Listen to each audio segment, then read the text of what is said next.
that trade. Oh, Jason.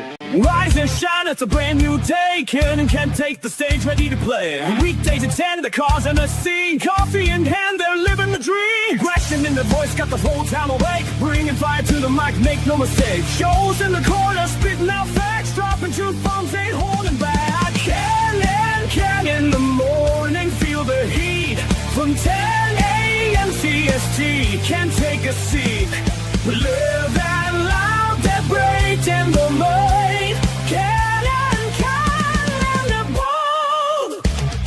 Light up your speakers, crank up the sound. They're talking about life upside down.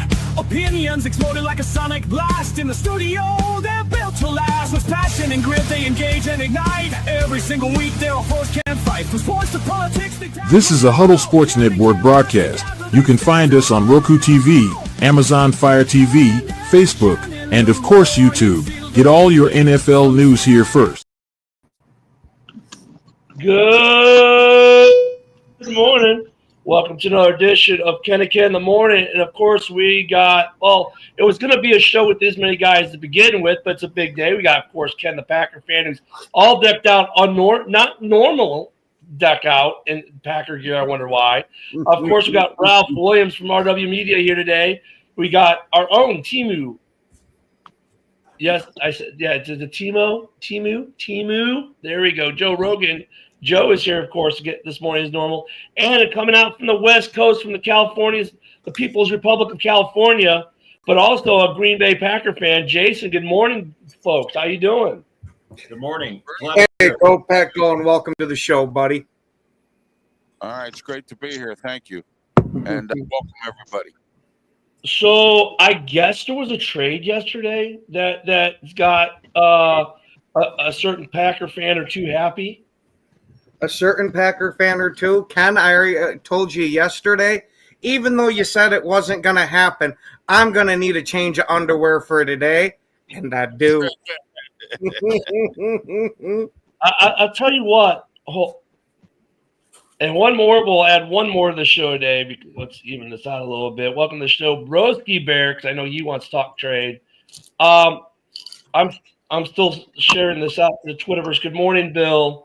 So okay, so Michael Parsons trade. First off, let me before I turn it over to Ken here and we roll the panel.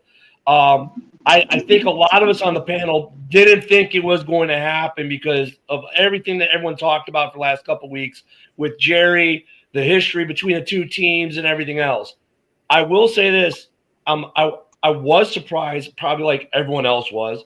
What even surprised me more is the news that this trade was completed last week, and the only reason that wasn't announced till yesterday was they were waiting on the contract with Green Bay to be negotiated. So that Freaka Micah Parsons post that was on X, someone had a major follow-up in the Green Bay organization and let something slip they shouldn't have. So I don't want to put bad news in with the good for Green Bay, but Green Bay has a leak, and I guarantee you they're going to be looking to seal that as they rejoice this trade. Ken, I'll throw it over to you next for your view. Oh, absolutely. I knew as soon as it started going crazy, it was either Tuesday or Wednesday night with all the rumors there, with how much traction we were getting with it. And not even just from the fans, we were starting to get media pundits talking about it, and some of them saying that it had legs. This one felt a lot different than the other trade rumors that we'd have of, we were in on it for that guy. There is no more in on it. It was, let's pull this trigger, let's get it done. And let me say, this is a beautiful start to Ed Policy's reign. What do you think, Ralph? Well, I got to say, the Steelers were involved in this too. Steelers didn't want to give up the what I call the MASH squad and Highsmith. All right, if they could have gave up Highsmith and a couple number one picks for Micah Parsons. Can you just imagine Micah Parsons and T.J. Watt on the same field at the same time? Wow. All right, but see, the Steelers didn't look at it that way. They wanted to keep Highsmith, and Highsmith is a MASH case. He's hurt every year. Now he's hurt again with that groin injury, okay? The same one that he's been hurt the last 2 years, and they're paying him big money. I would have got him out. I would have gave him 2 first-round picks and found ways of getting other draft picks and stacking up the draft picks and getting them ready for next year for the draft in Pittsburgh. But the Steelers didn't look at it that way. And now Green Bay has them, and good for Green Bay because then they can move on and they can have a good defense with him and whatever other defensive players they have. So now their defense has gotten better. And, you know, it's going to be the same old in Pittsburgh with our defense. Joe or Broski? Yeah, I mean, I'm trying to look at it from Jerry Jones' perspective a little bit and understand his thought process here, because the initial trade offer that was out there was that Green Bay offered 2 firsts, a second, and a 5th, which, you know, if I'm Jerry Jones, you know, and supposedly that was turned down. So if I'm Jerry Jones, I'd be like, all right, throw in a 4th round draft pick, give us another draft pick, and it's done, right? My point is, I much rather have like the 2nd and 5th round draft pick than Kenny Clark and his, you know, big contract. I mean, that's the part that's kind of puzzling to me. I think it's you know, I think the Fudgies, I think they fleeced the Cowgirls here. I really do. Hey, what's up there, Joe? What's your thoughts? The Cowboys are never going to win a Super Bowl again. Yeah. Until Jerry is gone, like, just forget about it, dude. I mean, like, I get trading Parsons, like, he didn't want to be there, right? But you trade him to the team that's been knocking you out of the playoffs. You could have traded him to an AFC team and probably got a bigger haul. Yes. Yes. Jerry is unfortunately experiencing like the Al Davis effect, you know, the last few years of Al's life, you know. And did I not just say that he was reminding me a lot of Al Davis at the end a few days ago or a week ago? Yeah. So And that's not to say anything bad about Al Davis. Like, he just, you know, the game passed him by. He went senile, but Al Davis was a genius, you know. Like, Al Davis was a legend. So Jason, Jerry's not that. So Jason, we talked on Tuesday, and none of us thought this was going to happen. Right. So you're sitting out there in the wonderful California sun yesterday, and this news hits you. What were you thinking? To be honest with you, Ken, I was initially stunned because in the day and the hours leading up to the announcement of the trade, I was monitoring my Twitter feed and monitoring, you know, all the popular channels like Yahoo Sports, ESPN, just to see what was, you know, floating around out there. And when I saw that the Packers had actually signed Nick Neiman, whom the Chargers had cut, I was thrown for a loop. I said, okay, I guess this means that they're not in on Micah then, that the price was too high, that Jerry wanted too much, or whatever happened. And so when they signed Nick Neiman, not a sexy sign, but when they signed him, I said, okay, this is then probably Brian Gutekunst just playing it safe and moving on. And then lo and behold, I check a few hours later, boom, Micah Parsons traded to Green Bay. I was stunned because, again, when they signed Nick Neiman, I wasn't irritated that they didn't get Micah because I honestly thought it was going to be a 50-50 proposition that they were going to trade for him, given that, like what Ralph said, Pittsburgh was in on him, New England was in on him, a couple of other teams were too. And so if they did get him, great. If not, I wasn't going to cry about it because there are still other quality players on that roster that can make a good football team. But then when it went down, I was just like everybody, like my fellow bearded Packer fan here. I was just giddy. I was ready to don the cheese back on the head. So, yeah, it caught me by surprise, Ken. I'm excited that it happened, and I agree with everybody else. I think Green Bay marched out brilliantly with this trade because some friends of mine were texting me saying, how the heck can you guys give up 2 first-round picks? I'm like, well, very simple. The Packers don't make their success off first-round picks. They're excellent at drafting in the 2nd, 3rd, and 4th rounds and finding those quality picks later in the draft.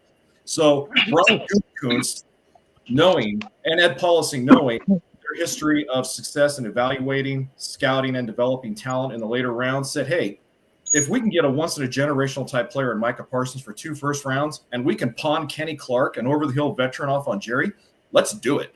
And so, yeah, I was shocked. Glad it happened. So yeah, I'm on cloud 9 right now. Being realistic about it, I'm on cloud 9. So Can I just throw something out there?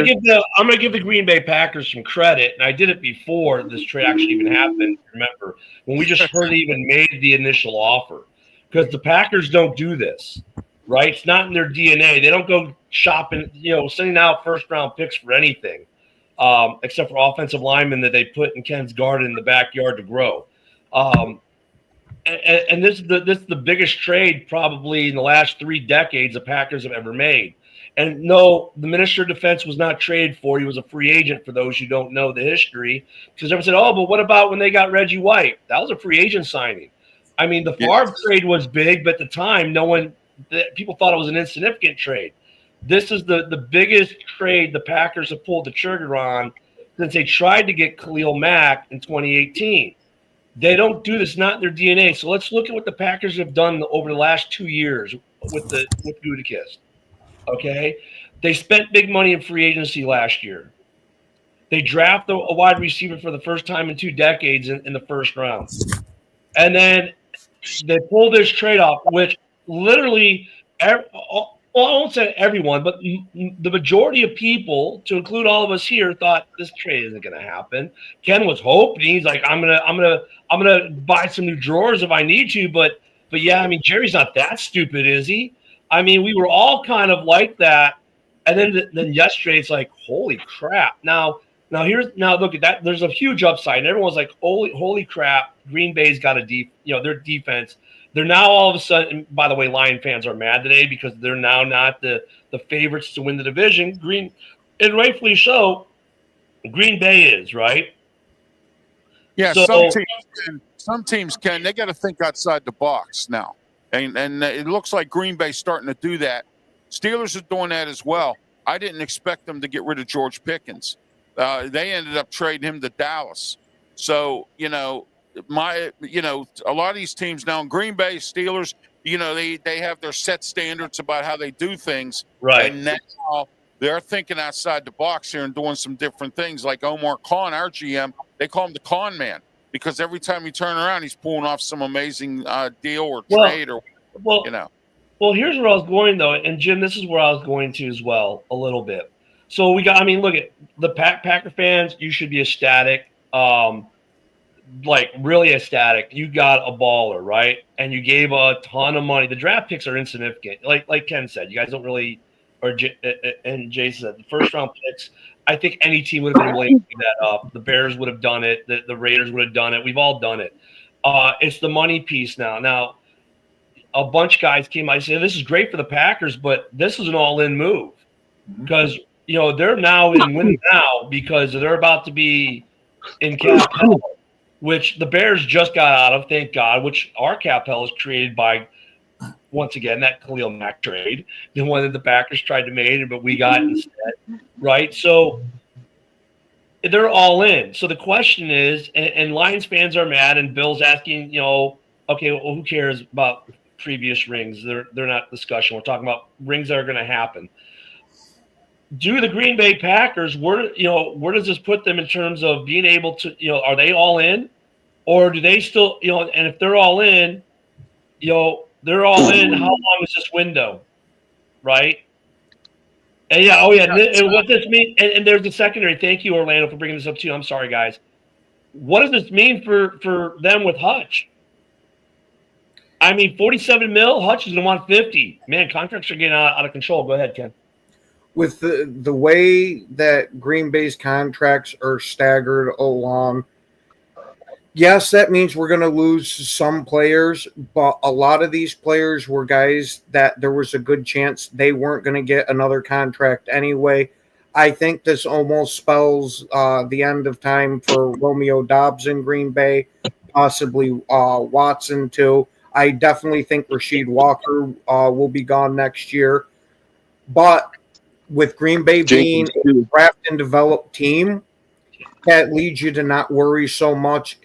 Along with, we see how much the cap is increasing every year, as long as we don't do anything stupid after this, we should be okay. It's not like we're going to have a shit ton of money to spend, but we'd still have a little bit. What about where's that? Joe says Jacobs is gone too. Where do you think that? Where does that leave them with Jacobs?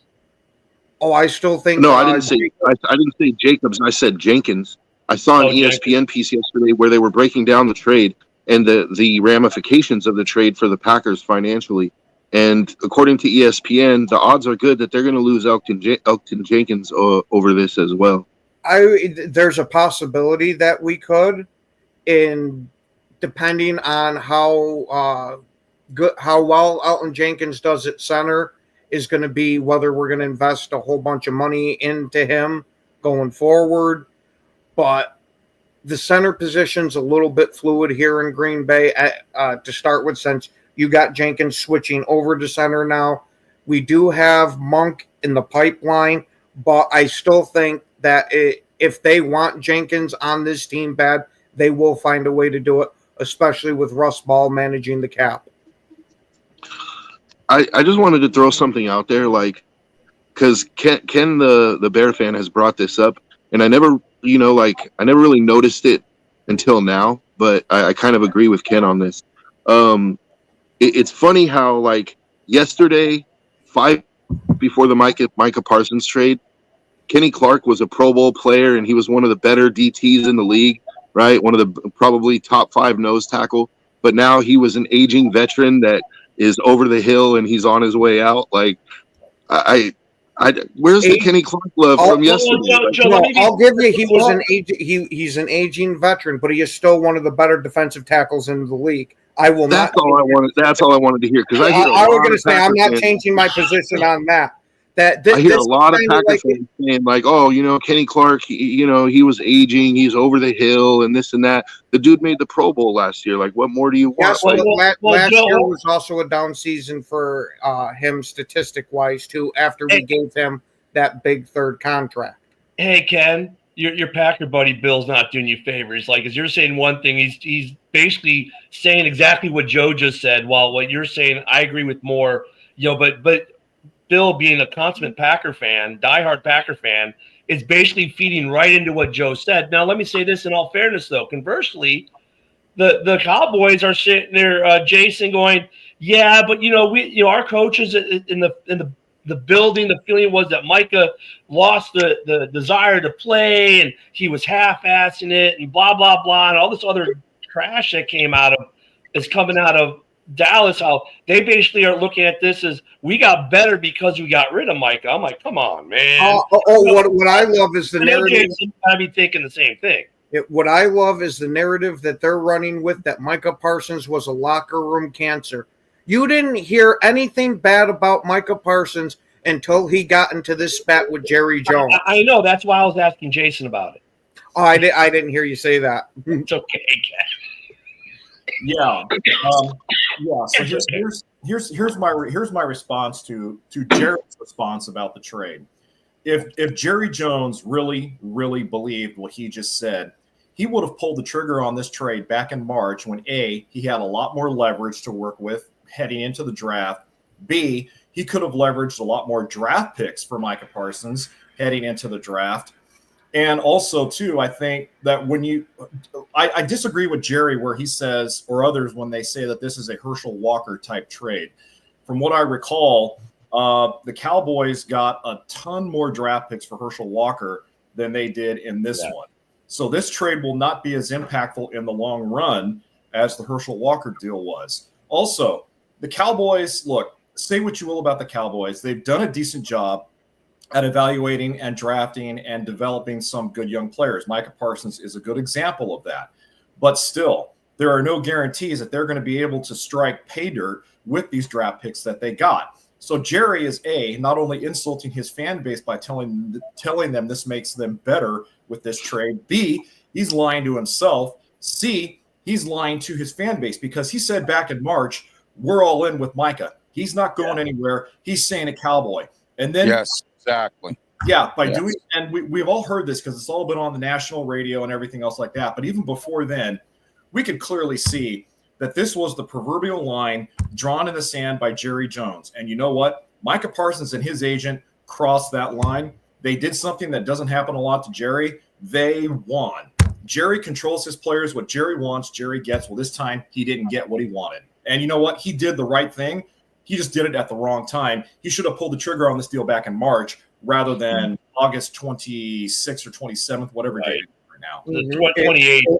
Well, actually, they said the trade was agreed to last week, and they basically had to just wait for Green Bay and Micah to agree on the extension. But Ralph, I mean, okay, I don't want to minimize 2 first-round picks because, I mean, 2 first-round picks can go a long way. You know, you can get 2 – you can set yourself up with 2 picks. As an outsider of not just the division but the conference, how do you see this trade impacting? Well, I see it impacting both teams. Dallas took a cancer off our hands in George Pickens, which I didn't really want the Steelers to trade because him and DK Metcalf would have made a great pair for Aaron Rodgers to throw the ball to. But Pickens was a locker room cancer as well, and showing up late, not coming to games, not showing up for practice. So now he's Jerry Jones says he got rid of a cancer. Well, he now has another cancer. He's got George Pickens. That's another cancer. So, you know, what in the world is he thinking when he says Micah Parsons was a cancer? Well, so is George Pickens. So, I mean, you got 2 now instead of 2 cancers, you're down to 1, which, you know, but I think it impacts Green Bay very well because now it enhances their defense and it makes their defense tougher. Okay. Dallas, on the other hand, is a dumpster fire. That team is horrible down there. I'm not sold on Brian Schottenheimer as their head coach. And I feel bad for him because he got to deal with Jerry Jones and shouldn't have took that job to begin with. All right. Look, Jerry Jones has run out some very key coaches over the years. Bill Parcells, the Jimmy Johnson. You know, it's sad that Jerry Jones is going to be Jerry Jones, and that's the end of it. And that's the impact on that. And you know what? Dallas is going to be behind the 8 ball now for another 5 years maybe or something like that because of this trade. What do you think of Jason? Actually, I just wanted to answer a question that I saw in the chat from Bill T. He asked me earlier, what do I think of the Packers linebacking situation now with the addition of Parsons?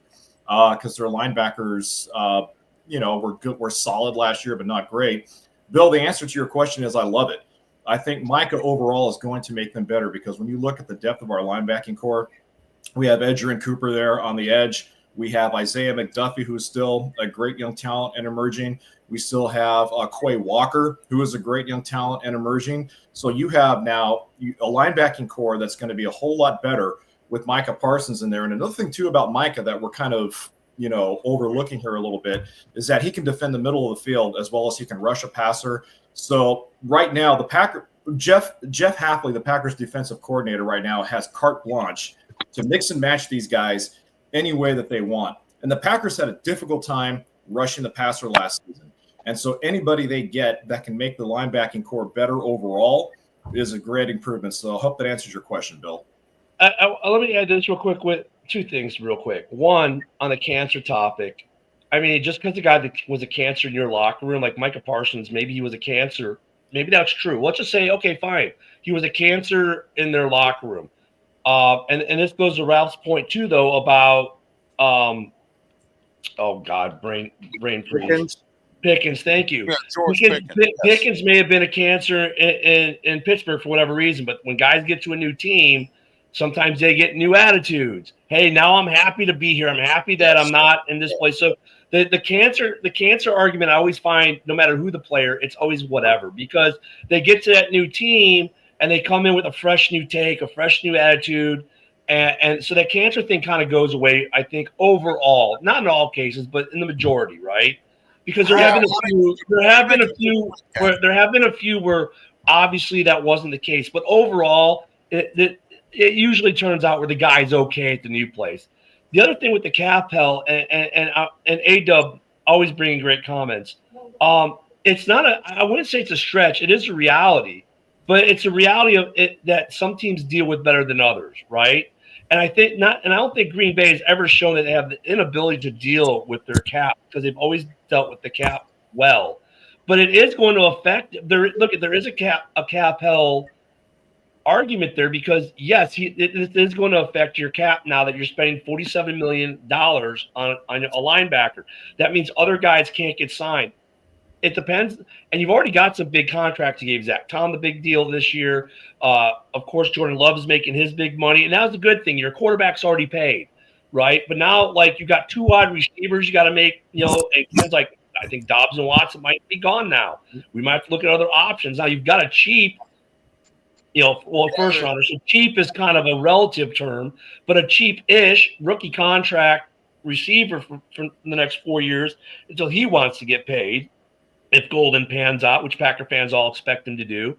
So yeah, the question is, they're all in. Are they all in? I would say, Broski, that they are all in. And I know Lions fans are like, well, maybe they can compete. I think, I agree with Vegas. If you would have asked me, Broski, you remember last week, even as early as a couple days ago, who's going to win the division, flip the quarter? I think that's changed. I think right now the Packers probably are the favorites as of today to win the division. Broski, what do you think? I agree. I mean, I think Michael Parsons is a game wrecker. I definitely think that makes them the favorites to win the division and definitely, improves their chances as far as winning a Super Bowl. Now, one of the things I wanted to kind of ask Ken the Packer fan and our other Packer fan on the panel is, losing Kenny Clark. So how is that going to affect your defensive tackle room? In particular, like the run stopping ability of the defensive line. Like, do you think that's now going to become an issue now, or do you think you have the guys in place to kind of make up for that? Well, losing a player of Kenny Clark's magnitude is never easy to replace. He was a damn good player for us. My thing is he was switching back to the nose where he had generally played a lot of his career at.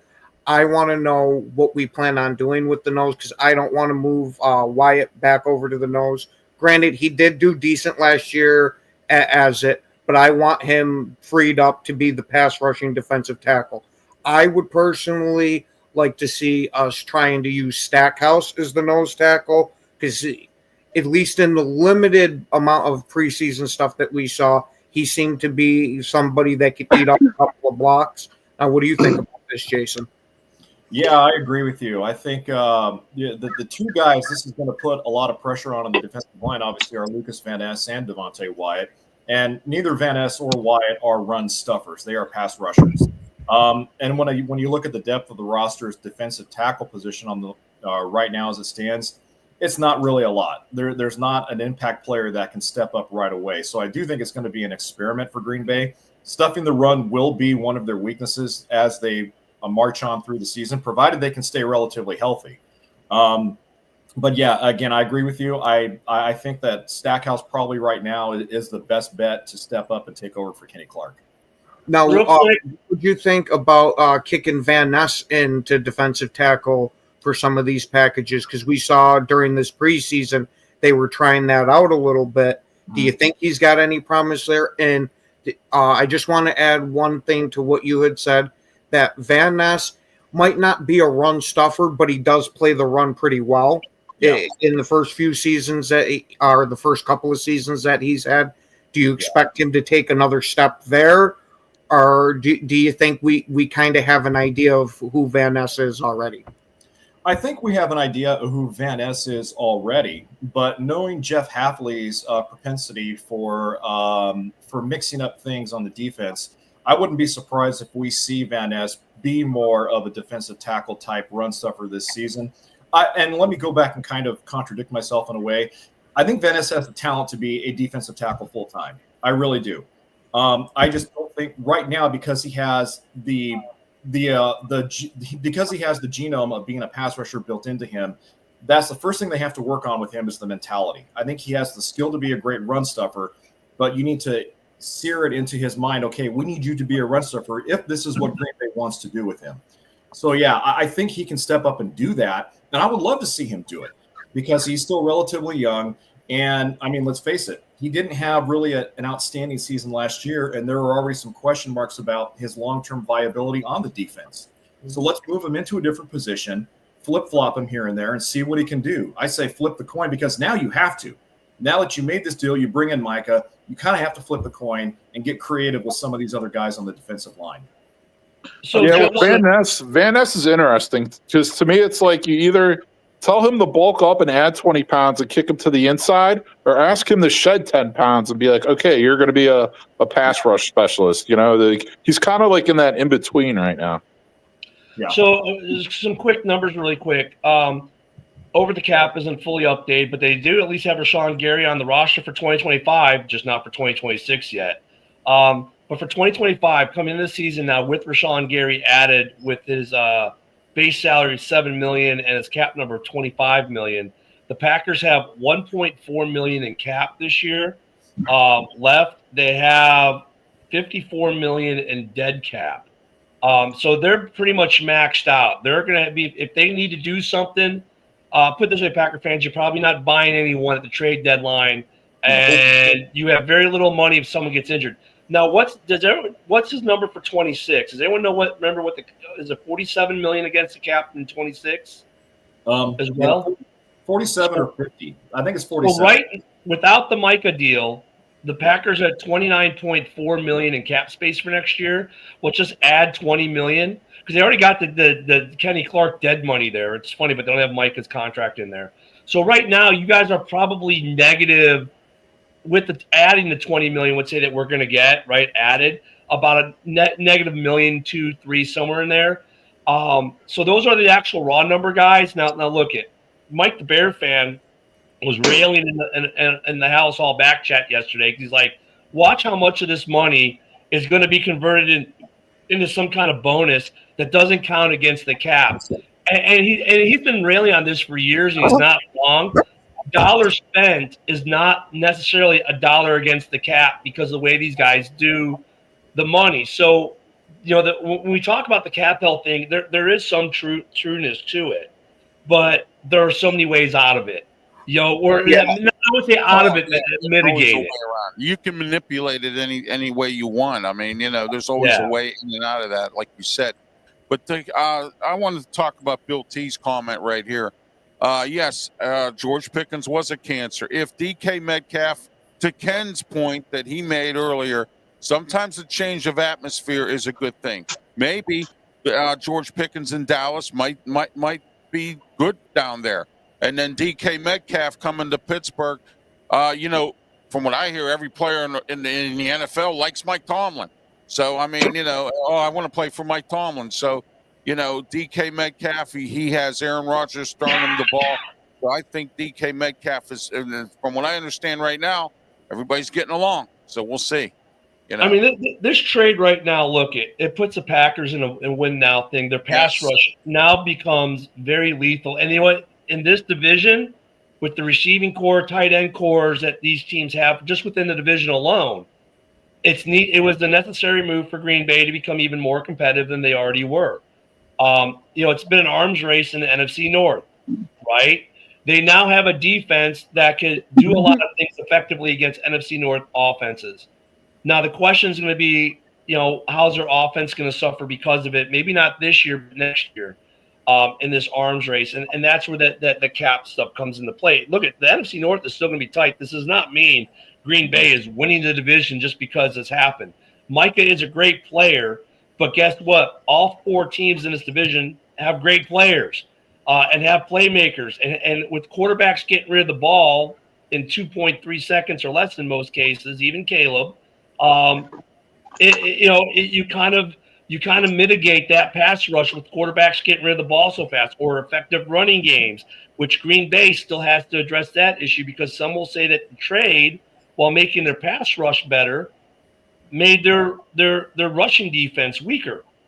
If you look at last year's run defense grades, Micah Parsons actually had a slightly better run defense grade than Kenny Clark did.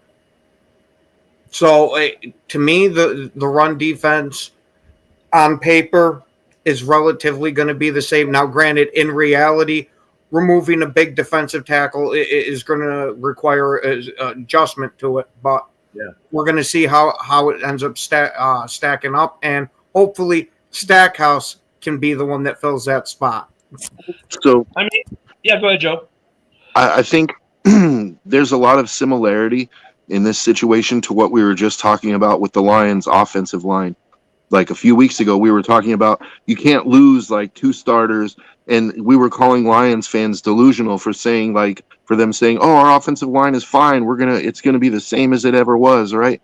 Like I don't want to come across as like I'm hating, because I think it was a great move for Green Bay, but I definitely think your rush defense just got weaker, and I think teams are going to look to exploit that. I think with that pass rush, they're going to run the ball a lot. And Kenny Clark, as much as like some people might want to act like now he's a bum because he's not a Packer anymore, the dude was he was a Pro Bowl player. And I'm not saying you, Ken, because you gave him his flowers, but yesterday on the NFC North trash talk thing, I saw a lot of people basically calling Kenny Clark a washed bum and this and that, like. And I'm just saying, dude, like, I think there's going to be let's be fair, though, Joe, because when the Bears trade Roquan, the same thing happened with some Bears fans. And anytime a player leaves or is traded or leaves via free agency, especially you see this in the sports mem collection realm, it's a fire sale. Oh, like when Roquan was gone, everyone sold Roquan stuff. Their Roquan. Even though across sports, when Albert Pujols left the Cardinals, people were burning his jerseys in the streets. That's the stuff I never understood. Yeah, so I wasn't saying this to crap on Packers fans, because they're no different than any other fans. I was merely pointing out that I think that the loss of Kenny Clark is going to impact your run defense more than you might think. And so I think if there's one weakness on that defense, I think it's your run defense. It's definitely something that's going to have to be proven. But I wonder, another step that might mitigate it is we have kicked Rashawn Gary inside before on multiple downs. I wouldn't be surprised if we try that with Rashawn Gary too, because Rashawn Gary is damn good against the run. Mm-hmm. Hey, I'll say this. I'm not. Van Ness was like, why so much negativity? I don't think we're trying to be negative here, because we're all saying, look, this makes Green Bay a lot better overall, because it also does this. While it addresses the one thing a lot of Packer fans, like Bears fans, wanted to see addressed was the pass rush. Dude, this also helps their secondary, which a lot of people outside of Green Bay thought was suspect. Because guess what? Quarterbacks now are going to have to get rid of the ball faster, because they got this guy named Micah Parsons sniffing around trying to get him. And that now helps that weaken the secondary, or the secondary a lot of people thought now looks a lot better. And then with us having the good safeties that we do, you might be getting a lot more errant balls picked off from the safety tandem that we have, with how quick they're going to have to get these passes out. What were you going to say, Broski? Yeah, I was going to say another twist to this. Another special thing about Michael Parsons is, let's not forget, he was a linebacker his entire career up until about 2 years ago. He officially switched to defensive end, so he can still play standing up. He can actually play linebacker. You could actually run packages where you do have Gary and Van Ness lining up at D end, and Parsons just roaming around. Yeah, I was just talking to some Packer guys before this show here, that I was wondering if Hafley was going to put out a package where you have Quay, Cooper, and then Micah Parsons is the linebacking unit. Yeah, they'll call that unit Get Some. There was another comment I want to get up to here really quick, guys. I'm trying to find it. Basically, here we go. Does it hurt the I just lost it. Does it hurt the – here we go. Okay. Yep, this is it right here. Okay. So the Micah trade, does it hurt the Bears or the Vikings? And you got to add the Lions in there. Which team does it hurt the most? I think it hurts us all equally, to be honest with you. I mean, the Lions all three teams have, and the Lions all three teams have. I don't know about the Bears O-line yet, because we haven't seen this new line tested, but it's significantly been upgraded, at least financially speaking, from like 30th to 6th in the league. For the Vikings, same thing. They haven't maybe made as many upgrades. They've done some upgrading.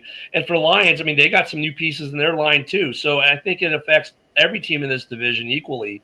Now the question is, look, this isn't a silver bullet that now the Packers are destined to win everything. It just makes them even more competitive than they already were, and it makes the other teams have to adjust to it, right? So that means what you thought you might be doing in week 1 against the Packers, if you're Detroit, guess what? Your game plan just shifted, right? A little bit.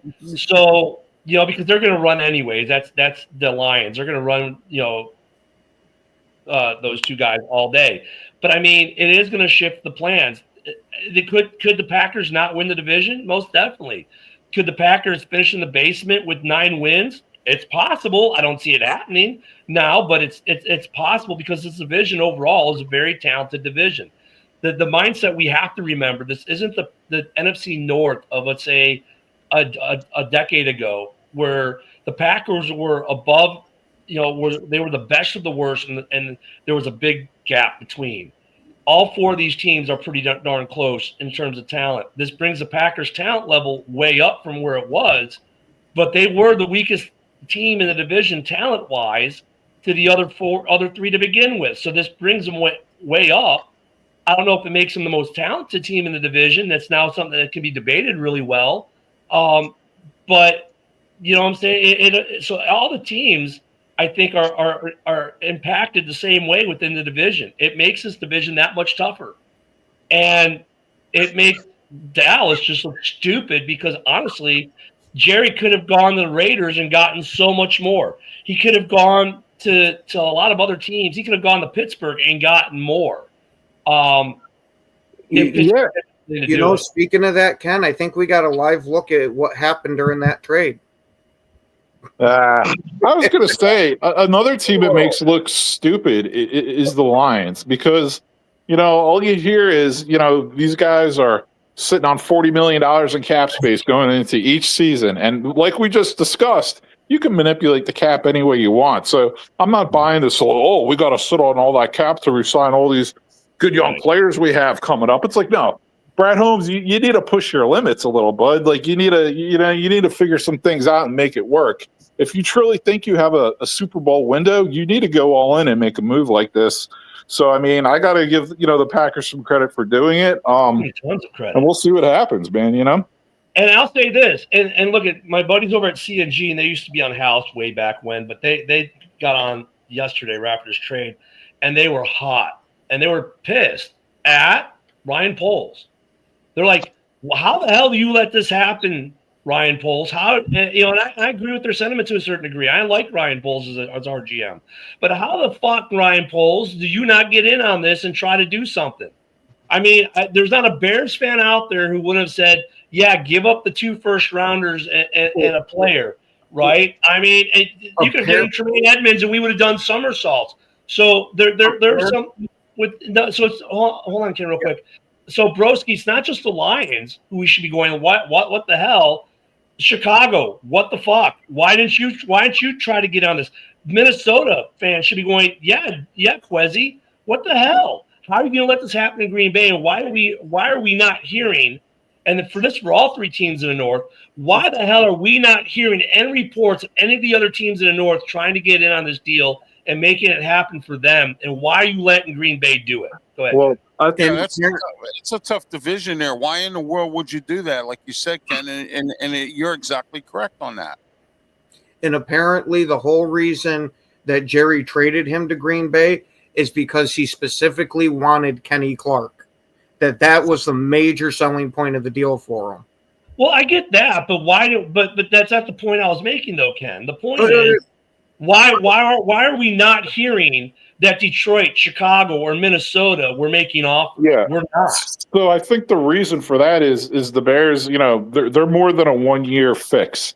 It's going to take a couple of seasons, so they're not one player away. Not saying that getting Michael Parsons definitely wins the Super Bowl for Green Bay, but I'm just saying I think there's a little more work to be done in Chicago. The Vikings, look at the Vikings. They went out, they got Allen, they got Hargrave. They still have that draft pick, that kid from last year they drafted high, that defensive end, name's escaping me right now. And they already have a couple good, edge rushers. So I kind of get it from the Bears and Vikings perspective. No excuse for the Lions. Like, it's astonishing the cope of Lions fans making excuses for Brad Holmes the last couple of seasons. It's amazing to me. And look at Broski, I kind of look at the Bears kind of like when Theo Epstein took over the Cubs, right? He said, "Hey, give me 5 years. It's a 5-year plan." I don't know why in sports like teams aren't willing to wait 3, 4, 5 years, and that's probably like you said, Broski. We're probably a year or so away from a 5-year plan or so, and maybe it didn't make sense for what they have mapped out. And look, the talent level in Chicago is good. Now Booker's out on the IR, by the way, until we won't see him the week 6 in Chicago. So I don't know if you saw that, Broski, but I agree with you there as well. But Lions fans, I agree as well. Like, and they're talking trash right now because, well, they're butthurt, and I get it. But guys, in Detroit, you have $40-some million in cap space. You had stuff. You could have gotten it, tried to get in on this, and we should have at least. And I'm not saying you guys should have made the trade per se, but at least should have been in on it and trying to make some noise. And the thing is, for none of these teams in the North, we're not hearing anything. And Ken, what you say may be true, right? Which means they would have been screwed from the outset. But at least if they had made the attempt, I think that would make fan bases feel better.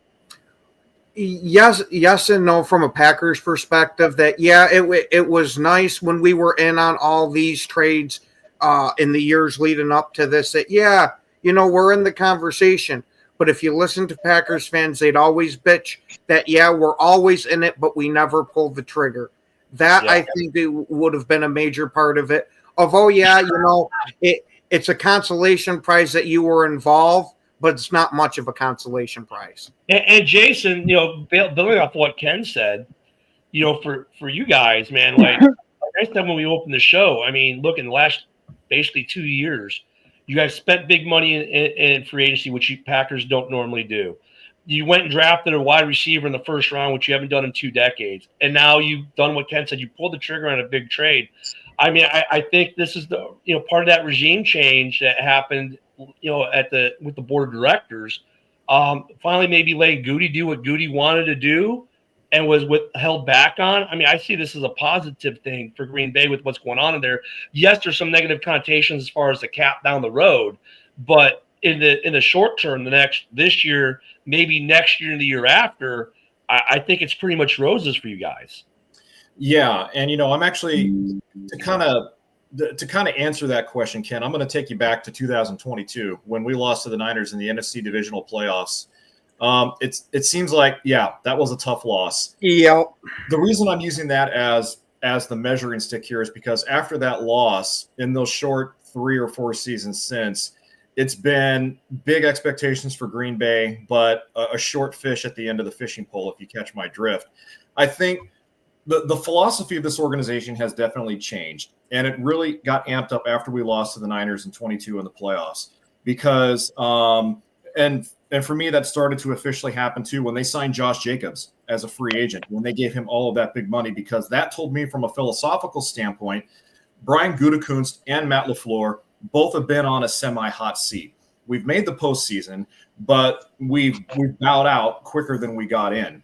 And just a little bit of historical context here. Ed Policy, who is the Packers president, is the son of Carmen Policy. And if you guys recall, Carmen Policy is the one who shipped off Charles Haley from the Niners to the Cowboys to help Dallas get a couple more Super Bowls. And so where I'm going with this is Ed Policy knows what a rabid, loyal, and intelligent fan base the Packers are. And Ed Policy wants results. And those results are Super Bowl trophies. Matt LaFleur and Brian Gutekunst, they have drafted well, they've developed well, but we haven't gotten over the edge. And after 2022, when we lost in the playoffs to the Niners, I started to see that philosophy start to change. So Ken, for us, like with any team, it's a win-now mentality. But for the Packers, that it just heightens it because of the dynamic of our infrastructure, of our front office, and of course, because the stockholders own our team. Not a Jerry Jones, not a Hunt family, but the stockholders, the fans. Well, you mentioned the Hunt family. I have a lot of respect for the Hunt family because while he's massively a big part of that team and the operations, he stays out of the player operations piece of it. More owners need to be like the Hunts, to be honest. And I think we're starting to see I know Bears fans aren't the happiest with McCaskey's, Broski, right?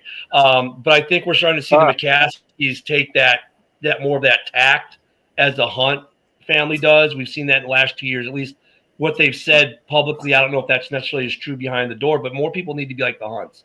And look at in the comments, it's a lot of back and forth between Lions fans and Packer fans. My God, look at the huddle, the trash talk, the daily huddle, which is a lot of trash talk, which I know a lot of guys really like, is going to be off the rails today. So you guys are going to have a lot of fun there at noon today. Oh, you better believe it, because I'm going to go full villain.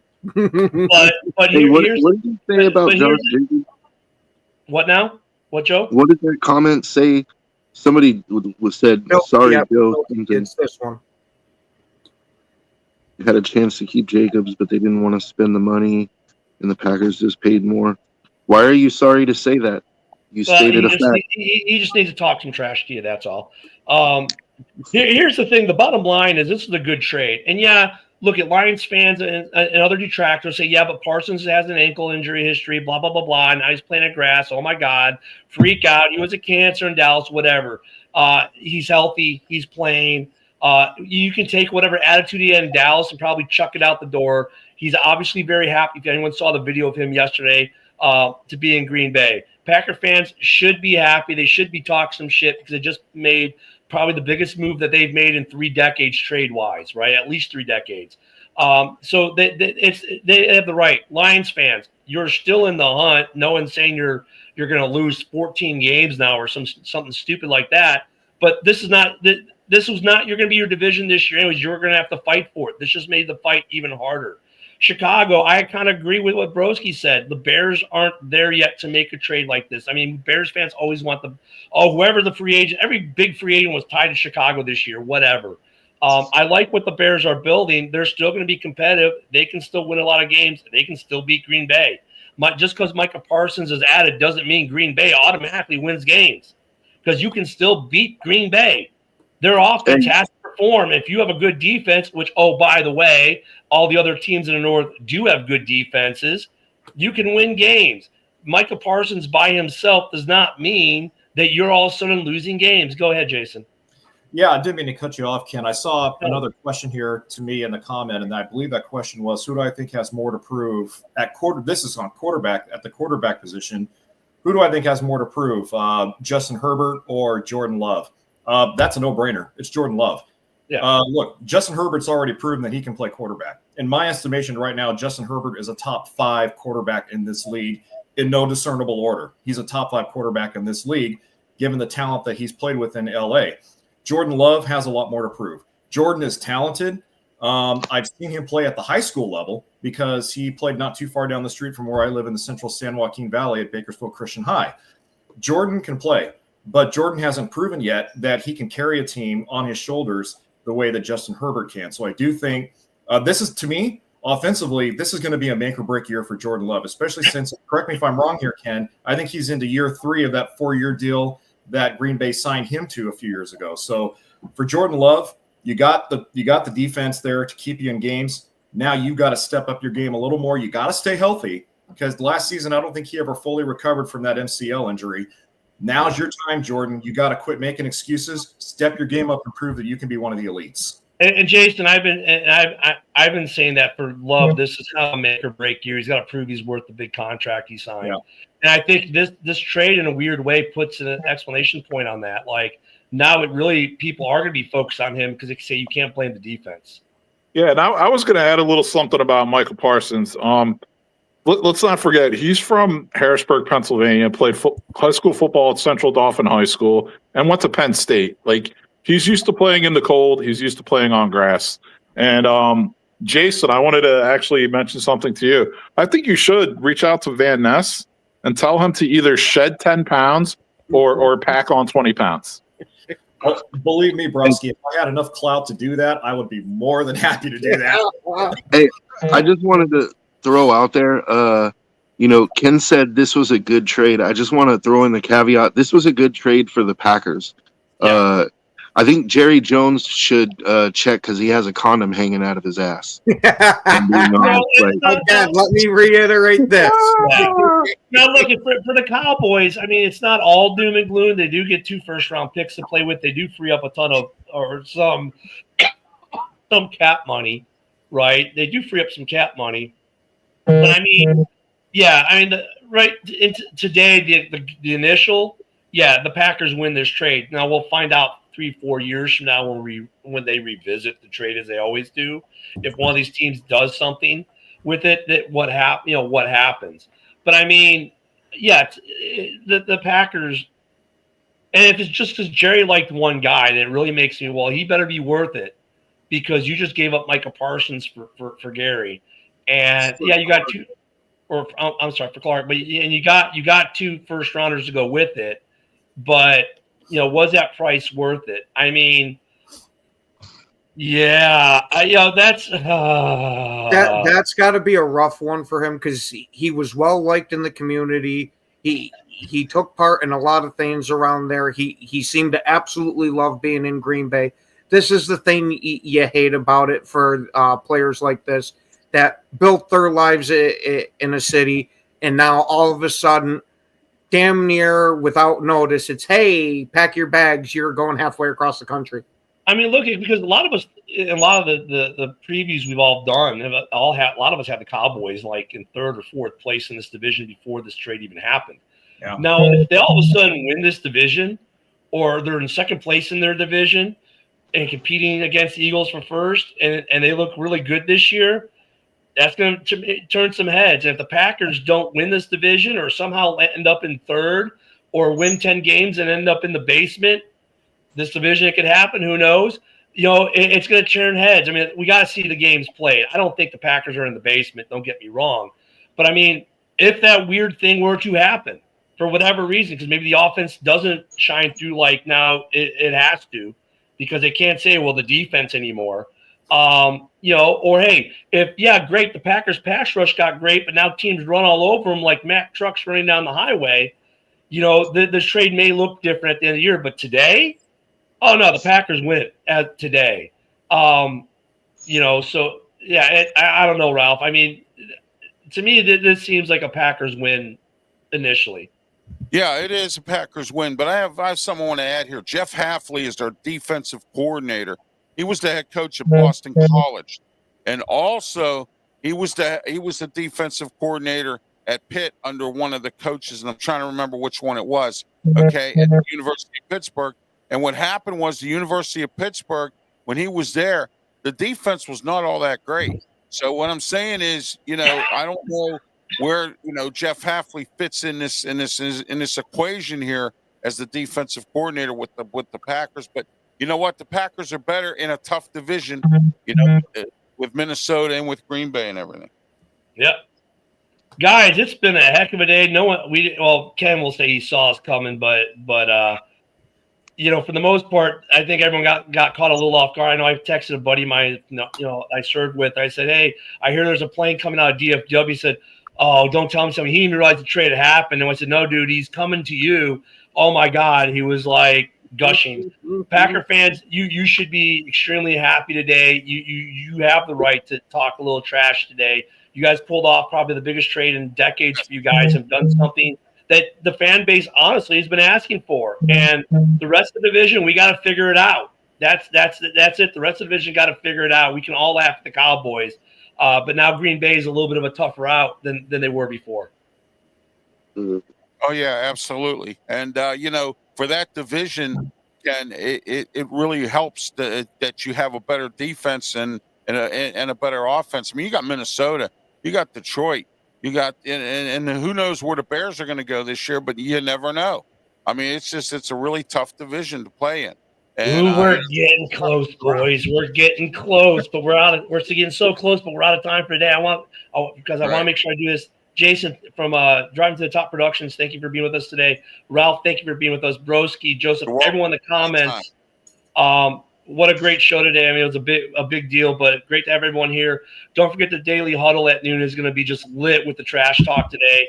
So hit that up. Everyone enjoy your weekend. We'll be back on Monday for another edition of Ken and Ken. I'm sure we'll still be talking about this on some level.